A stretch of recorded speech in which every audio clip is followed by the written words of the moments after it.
si Mars Ana, hindi natin palalampasin, na medyo pakilig naman sa rom-com ang eksena. Madalas sinasabi ni bidang babae kapag aamin na siya na may gusto siya sa kanyang leading man. Okay. Ah, Ito yung pati inaabangan thumbs. din natin, yung big revelation na ito na yung nararamdaman ko para sa'yo, ganon. Sasabihin na niya. Tingnan natin.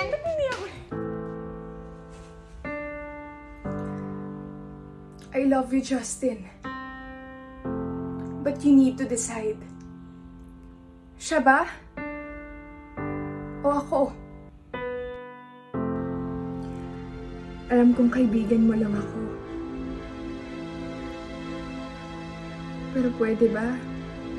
Kahit sa sandaling ito, maramdaman ko man lang na pwedeng maging tayo.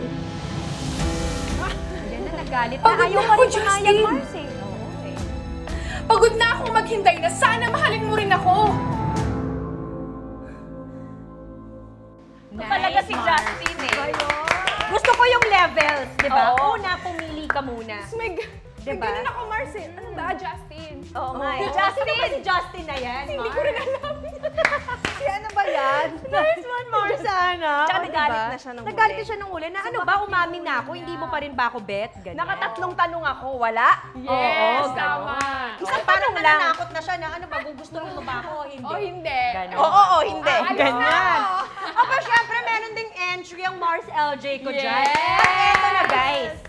Horror ang napunta sa kanya. So, tingnan natin kung ano ba ang linya ng bida kapag hinahamon niya ang multo, aswang, o masamang elemento na kalaban niya. Tingnan natin, Mars. Usong-uso to. Usong-uso Sa to. Pilipinas kasi horror. Correct. Nandito na sila. Humanda na kayo. Pakawalan mo ang anak ko. Ako na lang kunin mo. Ako na lang. Lumayas ka! Bumalik ka kung saan ka nang galing. Layas! Layas! Layas!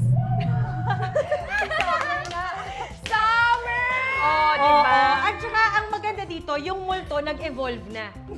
Kahit may araw, umaatake Andyan sila. siya. Oo, talaga nga Yung naman. nagtatawag New age. New age na talaga. Modern horror. Diba? So, yan ang aming versions. Kayo nang mamili, mga Mars. O, diba? Gagaling lahat, ha?